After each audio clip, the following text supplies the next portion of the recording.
I'm 23 years old and I currently travel the world creating creatively ambitious opportunities for people online. And here's one thing I've learned. It's that you have to trust your instincts and embrace the mystery that follows. You have to, during this journey of going all in on yourself, you're going to be alone a lot of the times. Not everyone around you that you grew up with is going to believe in what you're doing or even understand what you're doing. And I've learned you need to take that energy that you'd often spend explaining it to them and put it into what you're actually building and identifying your purpose and your plans for execution on this path. Because as soon as you start doing that, the people, the opportunities, the experiences, they simply start to present themselves and you have to follow them. So if somebody approaches you that wants to help you grow your thing and you have to travel to go get there, this opportunity didn't exist before you started pursuing your passion. So embrace the mystery and get after it, because life gets a lot more exciting when you do that.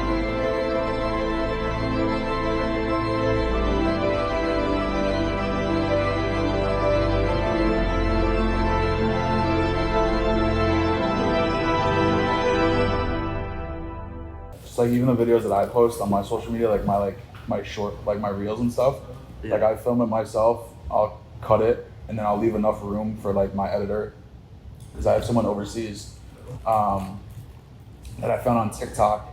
He posted like some video of like Tate, and I was like, yo, this edit's sick. Like this kid's got some talent. And he had like 300 followers. He had like 6 videos, they all had like 1 million views each, and I was like, this kid's like up to something. So his IG wasn't tagged in his like link on TikTok. So I was like going through, I was like, where the fuck is this kid? Dude, I spent like 30 minutes, an hour trying to find this kid on Instagram. And I finally found him, I hit him up and I was like, we gotta work together. I was like, what's your rate? He's like, I usually charge like $5-10 like an edit. And I was like, dude, no fucking. And he's getting millions of views already? Yeah, but he was just doing it himself. Like he would pull like, like interviews and like podcasts of like Justin Waller or like Andrew Tate and like all those like bigger guys, and he'll like put his own spin on it. Right. And the graphics that he was putting up was it was insane. So I hit him up and I sent him over like 2 videos just to try out. And I was like, I'll give you like $25-30 like a video. I have no issue doing that. And then like if we do any longer form stuff like in the future, like we'll negotiate and like talk about like what we can do for that. Because obviously the stuff that he's doing now, he was telling me it would take like an hour or 2. But he's from the Philippines, so like $30 there is like crazy. He was telling me, he's like, I just want to figure out a way to make like $1,000 a month, $2,000 a month. And I was like, all right. I was like, let me hit up some people. Dude, I fill this kid's schedule with so much shit, like it's impossible for me to get like videos done by him now. That's so sick. Yeah. Oh, now he's like, yeah, but like, if I send him stuff, I'll like send it to him. Like, and the best thing about it too, with the time change I love is, if I say I filmed stuff today, like during the day, I cut it, I left enough space for him to, do his like things. And then I'll color grade it to what I want it to be, because I have a certain style. Like I hate when I have, like no offense to you, but I hate when I have like, if I'm shooting like content, like photos or videos, I'll always edit my own stuff because I did it for so long and I know what catches the eye. So like I'll color grade it, I'll send it over to him by, end of the day. And then by the time I wake up the next morning, I have 4 videos that are completely edited and ready to go. That's sick, dude. Yeah. And where did because I've been big on this. I've been saying since like 2019, like, and it's interesting. It's hypocritical because I haven't focused on learning the skill, but video editors are the next billionaires. 100%. People say, I think with the AI stuff too, it's a little interesting. People say, and I want to get your take on that. People say it's content creators, and it is, but it's like somebody's got to produce that content, and the content creators are going to pick up, and are starting to pick up, like, you're only as good as your last post, so it almost is turning into a volume thing again of like, oh, there's somebody new that can see my stuff every day, so I'm the one putting out the most unique content every single day. Like I'm gonna blow. You need a good video editor 100%. to do that, because think about the mental energy it takes you to video edit. That's why I haven't gone down the rabbit hole of like properly learning, because I am a perfectionist and I would hit that and then I would spend 2 hours plus, then send it over. And maybe I just think I don't have that time, but I'm curious, when did you know video editing was important, or why did you get interested in that side? I got into that whole media side of thing. I think what the hell was it called? It was like those flip cameras that you could like, they were like $100. They were like, they were size of your iPhone, but they're like all white. They were like bulky. Yeah. They're like basically like 3 GoPros stacked on each other with a USB port. I think I got my first one when I was 13 years old. Remember, I got it at like Best Buy. It was like $100, $150. And I kind of got into it because obviously, as you know, you've been on my, page for a while. We've known each other for a minute. I lost both of my parents when I was younger. So I lost my dad in 2009. And I kind of used this as like an outlet to keep myself busy in a sense. Because obviously, people take death, especially at a young age like that, people take death everyone takes it a different way. Some people go down the rabbit hole of drugs and alcohol abuse. Some go to, physical abuse on, their brothers or sisters or their parents, vice versa too. I kind of wanted to go on a different route to where I could still be the same person that I was, but I would still like keep my mind busy and keep my mind at ease while going through, the trauma of fucking losing. And how old were you? 13. So you're 13. I was in 8th grade. Oh, wow. And it was 2 days after Christmas. It was 8th grade. My mom and I were up in Vermont because I'm from Connecticut originally. So we were up on a ski trip, and my dad was actually supposed to go, but he had, what was it? So his business at the time, he was a franchisee of Verizon up in Connecticut. So he had about, I think 8 or 10 Verizon stores that he had opened, and he was opening his biggest one. So he couldn't go. And I'll never forget that night because it literally still sits with me, and I still get obviously, thoughts about it. But it's crazy because the cop and he died in a car accident. So he slipped on black ice, come around a corner, fucking car went up this bank, hit like 2 trees. It was crazy. The story was insane. Like as I got older, I found out more information about it just from, family friends that, had to go identify him at the police station, at the coroner's office and stuff like that. And he was thrown from the car. It was a crazy scene. It was like one of the worst accidents like in Connecticut. And the craziest part was the cop who found him was a very close family friend of ours. It was obviously our town cop. He would come to all of our football, lacrosse, basketball games, baseball games. I was an athlete when I was younger.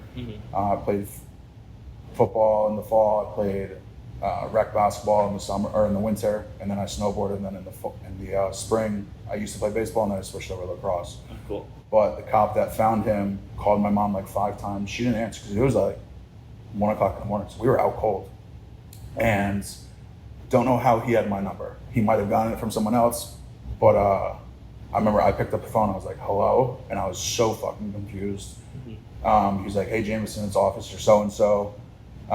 Is your mom there?" And I was like, "Yeah." Wake my mom up, and then obviously that whole thing just occurred. Yeah. So, picking up a camera then, I kind of used it, like I said, as a way to, stay busy, keep my mind busy, and kind of. What were you filming? Just like your life?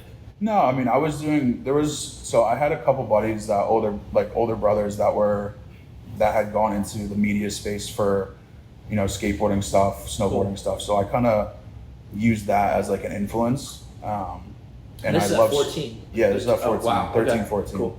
And they were midway through high school, junior, senior year, going into college for film production.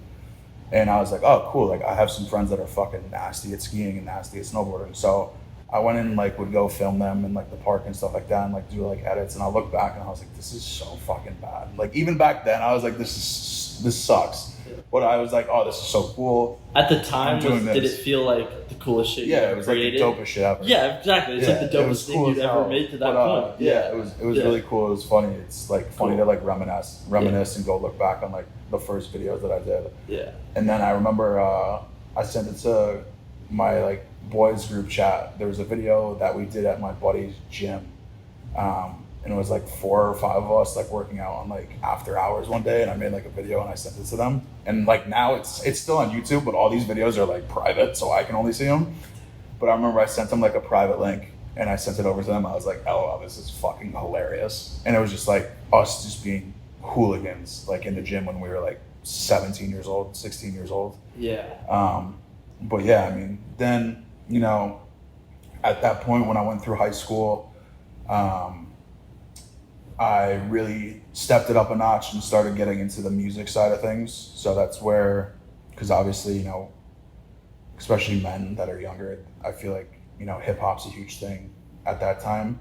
That's this when is like, in Connecticut. Yeah, that's when like, you know, Wiz Khalifa was on his come up. That's when Mac Miller was on his come up. So like loving that music and seeing like, oh, like this is a career path, because then you have like directors and editors that are doing these projects. Like, you know, I've always looked up to, back in the day, I looked up to Colin Tilley. He's like one of the best directors. Matt Alonzo, who's like a good friend of mine now. He used to do all the stuff for The Game, Lil Wayne, all those big like hip hop artists back in the day. Mm-hmm. And it's crazy also because I feel like back then, the difference between the music scene then and now is then they were all drug dealing thugs, and they would rap about their real life, like on the street, you know, selling dope, doing all these things. Nowadays, all the music's drug users, and the music sucks. And I've talked to probably like 5 people in the past like month about that. And I just randomly said it like one day in like a group chat, and like everyone was like, yo, that's like the realest thing I've ever heard. And I was like, yo, look at it. Like, go back, listen to like what 50 Cent used to talk about, what Mac Miller used to talk about. Like, I feel like Mac, towards the end of his career, he was transitioning into, obviously, that, you know, God rest his soul, rest in peace, but he was transitioning into that music of like, you know, using drugs. That's why his music took off so much. Mm-hmm. And then obviously the whole thing with Juice WRLD that happened and all that. So it is interesting. It's like they were both talking to like their music they started putting out, like it was almost like appealing to those people as well. And the only people that would get it were the people that understood what it felt like to be on those substances. Because I remember listening to those songs, and it was almost like I was so naive to it. It was like almost like, oh, that's what it feels like to be on that shit. Yeah, I guess. And then you get older and whatever, you know, life happens, and you're like, oh, what the fuck? Yeah, damn, exactly. So that definitely took a huge influence. My half brother was big into hip hop, so I, you know, heard all the unreleased stuff and all like the stuff that I shouldn't have been listening to when I was, you know, 12, 13, 14 years old. But that definitely took an influence on me wanting to go into the media space as well, and, you know, doing videos, shooting videos, editing videos. And it's crazy because I started out doing that, hated photography, hated it. I was like, still photos suck, like videos is the wave. And then I went into college to go to film school. My high school career was a little bit odd, so I went to public school my freshman year and then ended up transferring to a private school, and the curriculum was fucking 10 times harder. So my first 2 weeks, I think I got put on academic probation because it was so hard. So. And what was the reason for transitioning schools? I just wanted more stability and like just. So it was like a you decision. It was that and my mother. We kind of both saw it as that, and like we were moving around towns, and like the towns that we were moving to, like their public schools weren't like the best, and. It's good you had that awareness at that age. Yeah, a lot of people would just. Exactly, and I had stopped playing sports at that time, so like I didn't want like discipline to slip up. I wanted that to stick with me for like the rest of my life. Smart. Because my coaches back in the day, I mean, they were freaking. Our football coaches, our lacrosse coaches were nuts. Like, I still joke around with one of our football coaches all the time. We talk all the time. Yeah. And I was like, dude, your practices were fucking hell for us. Like, it was like literally our hell week was like some Marine shit. Like, it was nuts. And obviously, he did that because we were the best teams. We were the best towns in the state. Like, everyone fucking hated playing us because we were that preppy, you know, quote unquote rich little town in Connecticut that, you know, just fucking were nasty at every sport. Yeah, you guys worked your ass off. Yeah. Everyone just hated us for it. But getting, you know, back on topic. So I went to school. I applied to all these like top film schools, USC, you know, Southern California, Pepperdine, what other schools were there? There was a bunch. Didn't get into any of them because of my grades. And I was like, oh, this is so shitty. I was like, I have all my friends getting into fucking... And you thought that was the ticket to really understanding how to do it. Okay. And I had all my friends getting into UM, like U Miami. I had friends getting into U Miami in Ohio, Princeton, you know, all like the top big schools. And I was like sitting here, I was like, great, I got to go to a shitty state school now. Yeah. And that's exactly what I did. I went to just a regular state school up in Vermont. I want to stay in Vermont, obviously, because of snowboarding and stuff. And was it a film school or just a regular? They had a good communications department for like what I wanted to do. So I went there for that. The first semester I made dean's list, so I had straight A's and everything. And I was like, you know, I'm gonna get the fuck out of the school. Transferred to the school that I wanted to go to. This shit's too easy now. It was ridiculous, bro. I was like, I'm not gonna get anywhere if I fucking stay here. Yeah. But I made a bunch of good friends. A couple of them I still talk to. The kid who I roomed with, he was a dope ass kid. And this was from Vermont? Yeah, this is from Vermont. Yeah. And then I ended up transferring to this other school that was also in Vermont, but this was up in Burlington. So it was more activities to do rather than just, you know, partying and snowboarding and shit like that. So went up there, and this was like this was one of the schools that I like initially wanted to get into. Finally got into it with a transfer, went right into their film program, and just excelled really well. I had a professor that absolutely hated my guts because at that time I had launched my first business when I was in college. Okay. And basically what I would do is I would reach out to all like SoundCloud artists in Boston, New York, Maine, Vermont, New Hampshire, and like surrounding areas, and be like, yo, like let's do like a project, like just cover travel. Like I'm a college kid, like we'll just figure it out. And they were all down. So what I would do is on the weekends when I could, I'd go and travel to like Boston or New York or back to Connecticut, shoot these projects. With what kind of camera at this time? The Canon T3i. Okay. And I think that had transitioned into a Lumix GH4 and like a Canon 6D. So I had picked up photography at this point. Okay. And the reason why I did that was because I love taking photos. Were you getting paid for photography yet, or you're just doing it to practice? Kind of. Okay, cool. So I love doing the photos of like obviously the shows, like, you know, music artists performing in front of a bunch of people with the lights and stuff. Sickest thing ever. Throw a 18, 19, 20-year-old a camera and have them go shoot something. It's a lot of fun. Yeah. So I did that. Into my junior year, I had a professor that literally hated my guts because I was doing this, and he like knew that I was leveraging like my talents to make money. And at this point I was charging like $500 a video, a couple $100 an hour for photos. And it was like one of our projects that I had turned in, and he gave me an F on it, failed me, because it quote unquote didn't meet the criteria of what he wanted, but it did. It met every single fucking requirement. And I think he was pissed because it was, the project was insane. At this school, we had access to all the crazy cameras. We had the cine cameras, we had the lights, lenses, everything. So what I did is I rented out everything. I went and shot this project by myself, edited the whole thing by myself. This video was insane. It got like a couple 100,000 views on this artist's fucking YouTube channel. And I used that as my thing. And he was like, you didn't do this yourself. Like, he literally thought I like hired out people and like a team. Yeah, like had a team and like did all that, when really I had like a PA like help with fucking lights or some stuff. Yeah. So he tried giving me an F on that, and that didn't obviously go over well for him. Yeah. I got in touch with the dean. Yeah, I fought it in 2 seconds. We ended up just getting that project dismissed completely because he didn't want to give me the accurate grade. The dean wasn't like gonna. I don't know. Whatever. It's all college is all politics, honestly. Yeah. So that happens, and then into my junior year as well with this, my mom got diagnosed with cancer again. So when I was growing up, she got diagnosed with lymphoma and leukemia like a couple times. She was sick for 5 years when I was basically like just getting going when I was like 5 years old. So she was in and out of the hospital all the time. She had a bone marrow transplant. She had everything. She was given her last rites like 7 times, which was crazy. So obviously when this happened, I was kind of like, you know what, like, fuck, if something happens to her, I don't want to come back to school. 1, because it's going to suck. 2, I don't want to be in fucking Vermont by myself and like not have that like outlet to go home and be like solo. So I talked to her, and there was a lot of convincing of me withdrawing from school, and like she didn't want it at first, and then she was okay with it, and then like obviously like my aunts and uncles were like, "What the fuck are you gonna do without a degree?" And I was like, "You'll see. Like, trust me. Like, you can say whatever you want now, but just trust me. Just watch. Like, I know what I'm doing." Did the confidence come from all those projects? And I think it came from that, and it just came from like, okay, I just, my dad died 7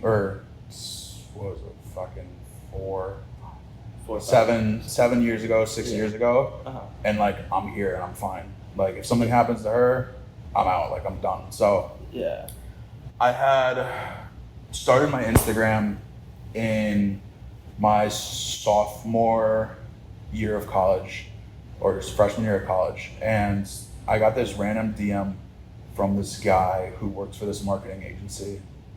And he was like, "Yo, like we'll help you advertise and like grow your shit." And I was like, "All right, cool, sounds good." I was their first client. Long story short. And what made you trust this guy? What could go wrong? Fair. Yeah. What could go wrong? I lose a couple $100. All right, cool. Yeah.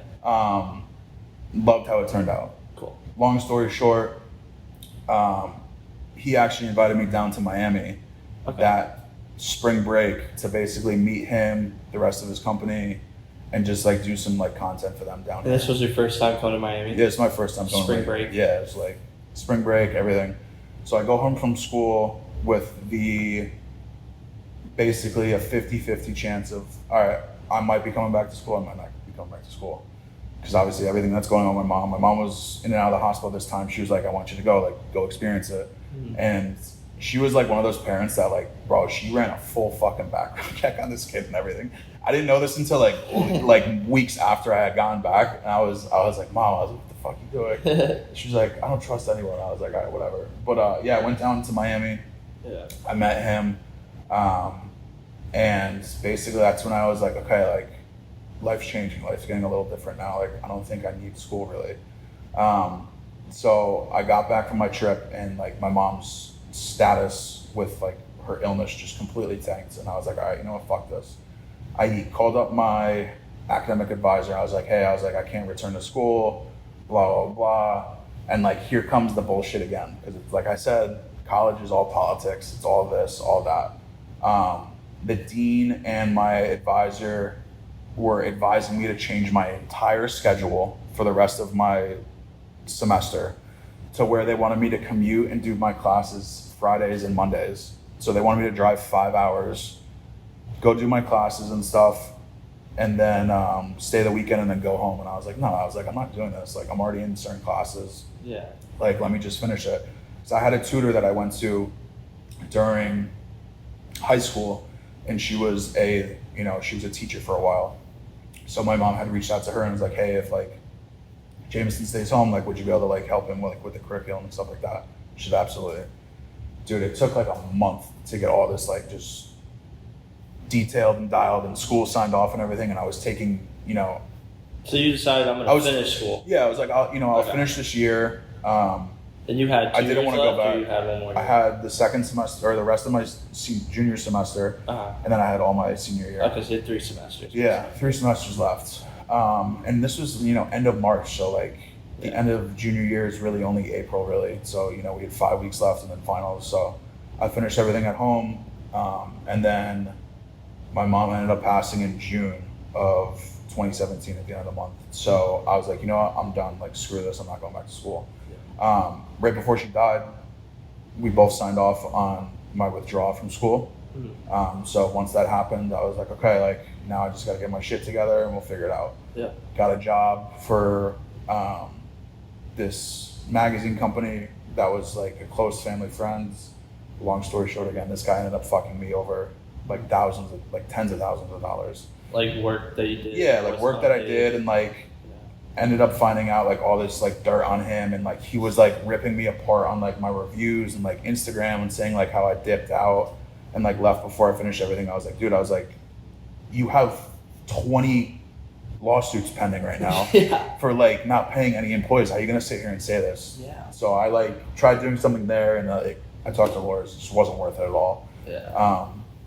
And then that ended, and I was like, I was like, maybe a move to, South Florida would be a good thing for me. So at this time, I had some money. Yeah, you're still working? Yeah, so I was still working for this guy. The kid who invited me down here, his name's Cody Kearns. He ran a marketing company at the time. He was gonna, kind of help with, stuff down here. I was gonna do some stuff with him. So at that point, I wasn't like a client anymore. I was like kind of working with him. And I had brought in clients through to him that I was basically helping with his services through. So at that time, that's when I was doing the photo, video, and then also the marketing and advertising I had started. So, by the time I was 21, I already had, a full-blown business that was generating me, a decent amount of money per month. Now, obviously, coming down to Miami is expensive. So I needed something else just in case, just to get my feet off the ground. I had a family, friends, put me in touch with this guy who owned a photo agency in South Beach, and he got me down here for like a shadowing. Came down in like October of 2017, right before Halloween for like a couple days. Went out with some of his photographers. Then he tested me one night and had me go shoot at the club. Hell yeah! As like a shadow, and I'll never forget it was the funniest thing. We were shooting Marshmallow at Story. This was before, like, Story was insane at this time. Like, I don't know why they closed. I know why they closed. This was 2017. 2017, okay. Yeah. Like, Story was, and Marshmallow was like, that was like his prime time. Like, that's when like he was blowing up. He had all those songs that were going, crazy. He was selling out everything that he was doing. So I remember I was taking photos, and then I was also taking videos. And I had just showed the guy my photos, and he was like, no shit. And I was like, what? I was like, he's like, these are insane. Like, these are better than what I do. And like, he was in the game for a minute. He's had this company for probably 30 years now, 20 years now. And he was like, you have a really good eye for like certain things. I was like, I appreciate it. I was like, I just like doing like this type of stuff. And I even showed him like the video. It wasn't like even a crazy video. I was just like different angles, like just crazy, just in camera transitions, stuff like that. Put it together, just showed him it. I was like, yeah, I can also do this too. And basically ended up getting a job offer from him to do all the nightlife stuff and like events for him. So I was like, all right, cool. Solidified job now. I have my business as well. Time to go home, pack my shit, get a place down here. So I go home, spend the rest of October home at the house that I had from obviously my mom and everything. And then November comes around, have Thanksgiving, celebrate it with my aunts and uncles on my mom's side. Spend it with one of my good friends, Oliver, his family, and then the day after Thanksgiving, we were road tripping down here to move me in. Long story short, come down here, just fall in love with it, immediately get put into the whole nightlife scene, with shooting, all the recaps, all the clubs. Like I said, you give a 21, 22-year-old a camera and access to go do whatever the fuck he wants at a club. You're gonna network like crazy. You're gonna take, you're gonna do exactly what you can. Dude, my hours were so fucked, and I was sick all the time just because I was living that club lifestyle. I was shooting 5 nights a week, and I would go to work at 10 p.m. and some nights I would get home at 6. Yeah. And I'd wake up at noon, 1 o'clock, order Uber Eats, and basically have to redo the whole thing again and again and again. Yeah. And it just got really, really tiring after a while. I kind of just started losing like the drive to continue like that. So I ended up leaving. My business at the time was full blown. I was doing, brand campaigns for swim companies. I was working with influencers. So you were running both. Yeah, I was doing both things. It was a bitch too, because obviously I had some days I would have shoots early for, sunrise shoots on the beach with, some girls and some brands. Yeah. So I'd go right home, shower, change, go right to the beach, do that. And, it definitely took a lot out of me, and I appreciate everything that this guy gave me and the opportunity, but the money that I was making with him was the one thing. With the way that we run our policies and we have everything set up, is the people that we're working with, you can't fuck them over. And what I mean by that is these guys are these are big time ball players, these are big time entertainers, celebrities. You screw over one of them, you're done. You won't get another one ever again. You're going to get a regular Joe Schmo. And that's obviously okay to get, obviously, the everyday people. Majority of my clients are that. And then I do obviously have the big time ballers and stuff like that. But making sure that you're, you know, in that industry and writing the best policies and setting people up for the best future, it's our responsibility. And if you don't do that, you can literally get your license revoked and pulled. And that's obviously something that I know a lot of other agencies aren't really worried about. And, you know, you see TikToks and Instagram reels all the time of all these like insurance agencies, these kids that are fucking probably barely got a high school GED that are selling, you know, old people all these, you know, bullshit policies just to make money, just to go spend on, you know, some fake lavish lifestyle that, you know, like we talked about before, it's not a long-term goal. So the things that we're doing, you know, we definitely are setting people up correctly for the future. You know, a lot of it is within infinite banking, with whole life and index universal life policies. I have clients that come in that want one thing, and I'll actually end up putting them into something else because of how they tell me they want their life set up and their family set up and security, and, you know, whether they have trust funds set up, or trust in general, and just the way that they want to protect their families and loved ones. I think there's a huge knowledge gap in that. Like, yeah, you there is, talked 100%. about, I think, like, fuck the course for how to make money online, like, bullshit. I think, like, you have a lead, call it a lead magnet, call it whatever. But when people trust you to give them information on the types of policies, or you open their eyes up to new policies, and they're like, oh, that's the guy who said I could do this, I should just buy it from him. Because I see myself doing it. Like, oh, yeah, I wouldn't know the first thing about what I need at 23, and I sure as shit don't plan to look at it, so I probably won't know at 30 either. Yep. Right? Like, but if I had a creator who was making content, or this place, find it, I would know going into these situations, okay, now I make $100,000 a year, here's where my brain should be. There's a guy that does, he has an Instagram, his name's Mr. Burr. I don't know if you've ever seen some of his stuff, but I forgot this old dude's name that he does like all these videos and like verifies them. His name's like Edward something or other. And everything's been top notch with him except for one of his videos recently. And he was like talking about like taxes and like putting stuff through S corps with like your whole life policies, and like he just slipped up that one time. And like obviously like I like his stuff because he's good, and like, you know, he'll give me ideas of what to talk about. Not that I need them, because I can go and, you know, have conversations with people about why they should do this and why they shouldn't do that. And like one of my recent clients is one of my dad's old business partners, who was like an older brother to me. He's in his like mid 40s, early 40s now. And he reached out to me originally because he saw one of my videos, and he was like, hey, like, can you look at my policy that I have with this company? Like, I think they kind of just, you know, kind of backdoored me and just basically put me into this without like me really needing it. I was like, yeah, absolutely. And I was like, dude, I was like, why are you paying this much for, and you're only getting this? And he was like, honestly, I was like, he was like, honestly, I have no idea. Like, basically all it was he got a call, and it was meant to be for his dad. It wasn't even meant for him. And he ended up getting closed on the call by some sleazy salesman for this company. He sent me the policy. He was paying like $1,500 a month, and like his guaranteed cash value within like 20 years was a fifth of what I would have gotten him. But what we ended up doing was he ended up keeping that policy, and then I ended up getting him basically another policy just to keep the levels good for him. Whether something happens and he can't afford either one, he can pull out of whichever one he wants to. But the way that I had it structured was he was spending, I think it was like a couple bucks less a month, but he was getting, I think it was like $800,000 guaranteed within 20 years. And the one that he was getting before was like not even $2. Damn.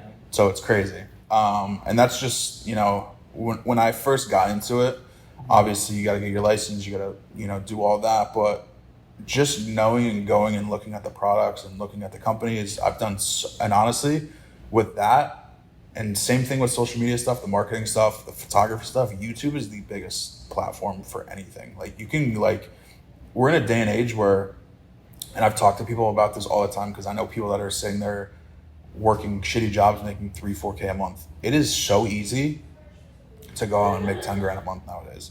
You can do sales stuff. You can do stuff with social media. I know someone that's making 70 grand a month selling e-products on Etsy.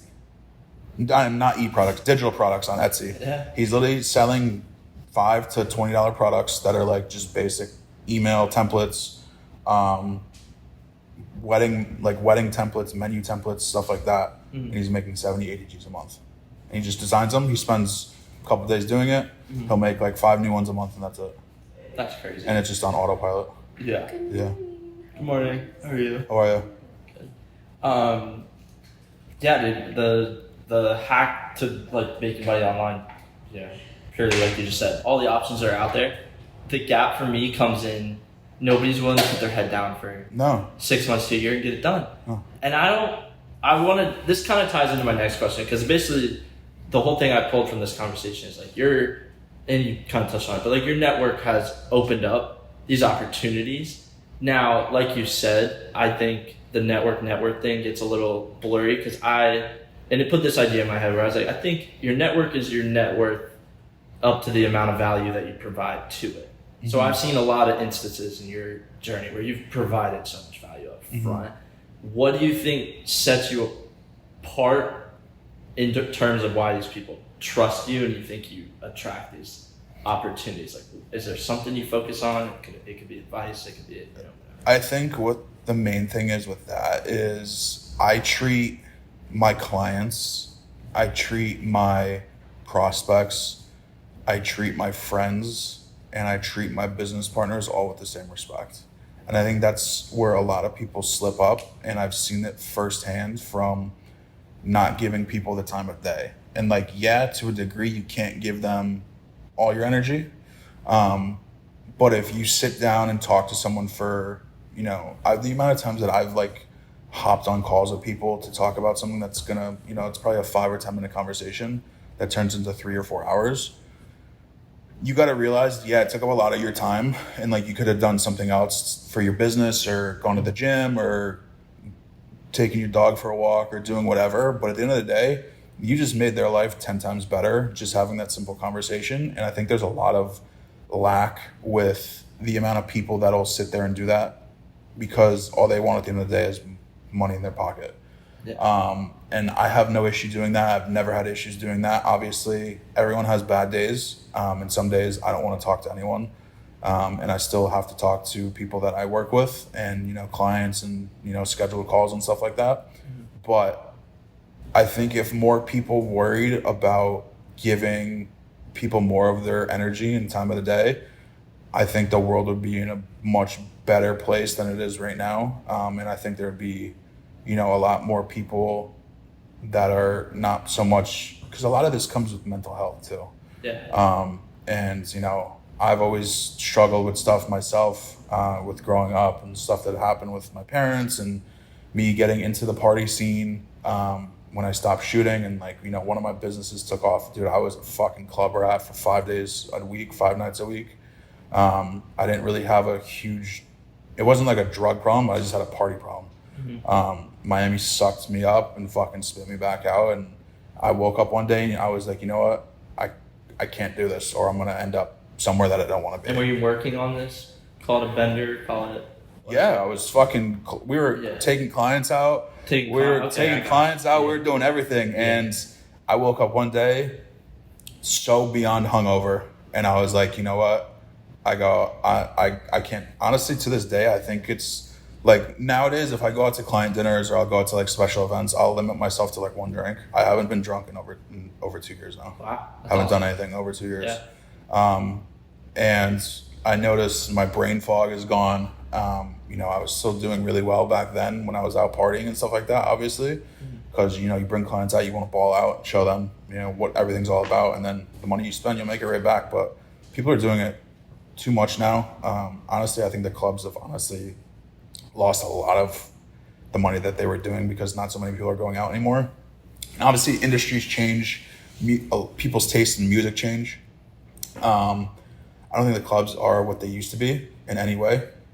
And I don't think anyone is really doing the stuff that people were doing back in the day. And now I feel like everyone's more on like that house music vibe, or that deep house or like the EDM type stuff. And obviously with that, you're not going out spending crazy amounts of money on bottles and stuff. And I think honestly, like nowadays, good point. People are really more about, bettering their mental clarity in their body. And I think a lot of that comes with, people like Gary Brecka. I'm sure you've heard of him. Yeah. There's another guy down here in Miami named Dr. D with the biohacking, stuff like that. I mean, all that stuff has kind of changed the game and, paved a new way for people to do certain things.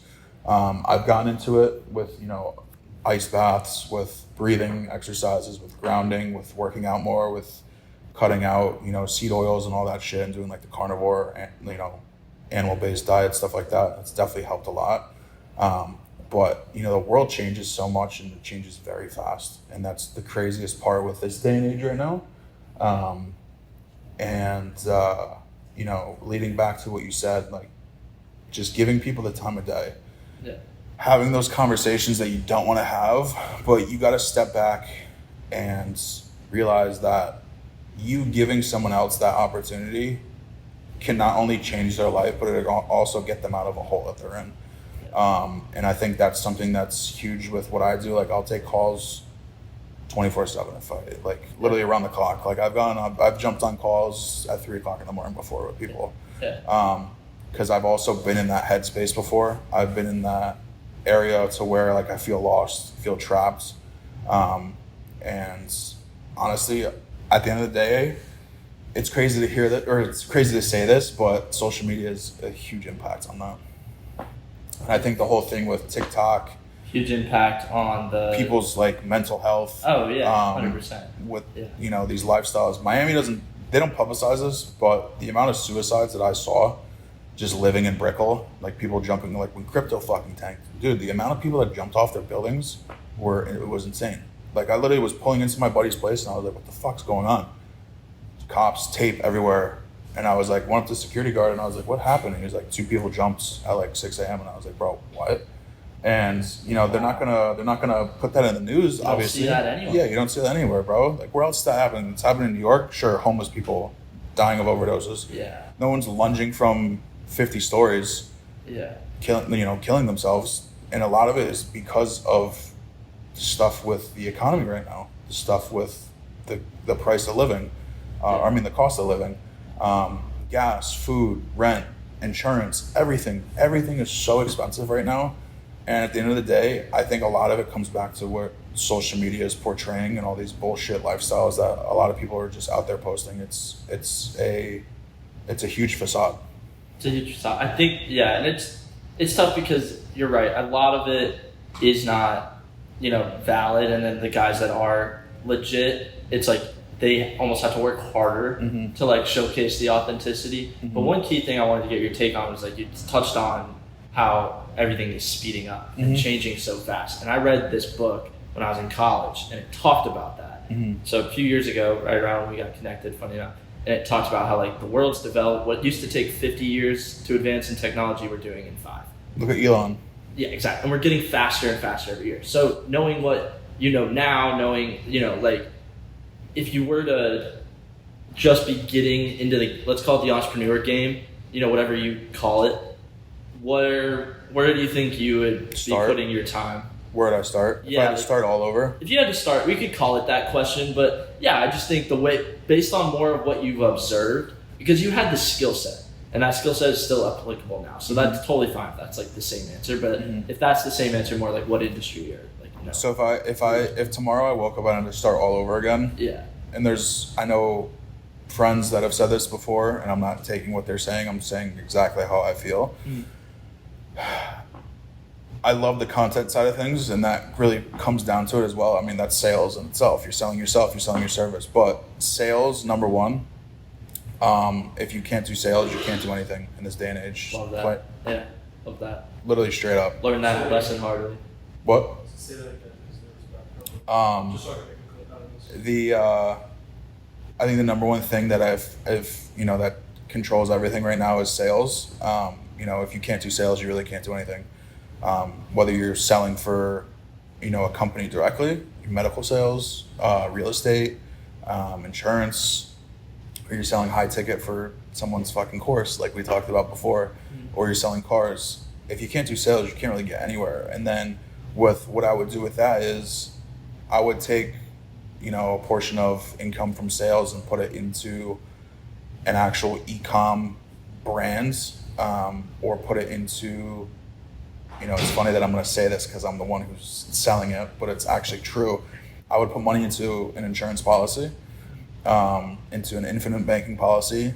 And I'm not saying that just because I'm in that industry. I'm saying that because that is the most secured, tax-free way to build wealth over time. Or I would put it into, or I would learn how to trade. I would learn how to do, you know, stuff with crypto. I think crypto is going to be huge in the future. You'd invest in a mentor on those sides. 100%. Yeah, 100%. So, and then that policy you mentioned, because again, this is what I mean, the lack of education out there. It's called what? The infinite banking policy? Yeah, so it's infinite banking within life insurance. So whole life policies, index universal life policies, you can go and get sold by some schmuck salesman. They're going to fucking just worry about how much money they're making. But if you actually want a real policy, you got to talk to someone that's knowledgeable. And what's a realistic pay to play for that? If you want to get numbers, if you're our age, I'd say $1,000 a month. Okay. And that's fair because I know people that are spending $5-10 grand. And what's the result of that? You called it the infinite money policy. So you get, so the way that those work is, so the way that I structure our deals with majority of our clients are on, when it comes to life insurance with whole life and with IUL, you can do pay until 100 or pay until 120, or you can do a 10 pay, a 15 pay, a 20 pay, meaning 10, 20, or 10, 15, 20, those are the amount of years that you pay it. So for someone like us, I would do a 15 or 20, or I would do a 20 pay, and I would max out the contribution that I could comfortably afford every single month. So the way that we like to do it is minimum 10% of your income, maximum 20, 25. If you have anything over that, we suggest doing a PUA, which is a paid up addition. So say you're 25, 26, you have $250,000 in the bank. It's just sitting there.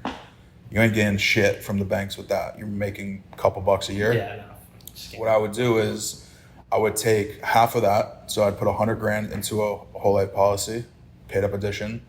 And then I would spend, you know, comfortably 15, 20% of that a year on your policy. So say max $2,000 a month. Right. And what that is, it's going to get you it's going to get you guaranteed growth. And it's also going to get you guaranteed growth that's tax-free. And the whole part of infinite banking with this is, say you do the paid up addition, say you don't even do the paid up addition, you just have the cash value sitting there. It's growing. The compound interest, I got to cut that part. It's growing, and there's, you know, compound interest is kicking in. Then you can go and take a loan out against your policy. And while you take that loan out, say you take out a $50,000 loan to buy a car, put it into real estate or whatever, when you pay your policy back with that interest, your money's still making money. So instead of going to the bank and having a shitty credit file and getting absolutely waxed on interest, excuse me, you're on a fixed percentage with the insurance policy, and your interest and your payment is going back into your policy. That's also been growing. So say you take a 10,000, I'm just going to use small numbers for this. Say you take out actually, you know, we'll do a big one. Well, say you do a $100,000 loan on your policy, depending on your carrier and the policy that the product you actually have, it's usually around 3 to 5% interest annually. So say you're at 3% off of 100,000. Now, say you have that loan for 5 years. You pay that loan back, that 100 plus you pay the interest. Then your cash value is sitting at X plus the money that you're putting back into it from the loan. Because with these policies, you're getting around, depending on, you'll hit 5 to 8% annually. That's tax free. So then say in 20 years, when you're done paying, you have $1 million sitting in there, you can go take the money out for whatever you want. You don't pay a single penny in taxes. Right. Or you can leverage it, go take loans out again, dump it into real estate, get into quote unquote debt. Right. With that, have that generate income, flip it back through your business and put it back into your policies. A lot of loopholes that I could sit here and have a conversation about for an hour. That a lot of people. And when somebody works with somebody like you, they get you get the whole. We'll go through A through Z for everyone. It's sick. That's what I like about it.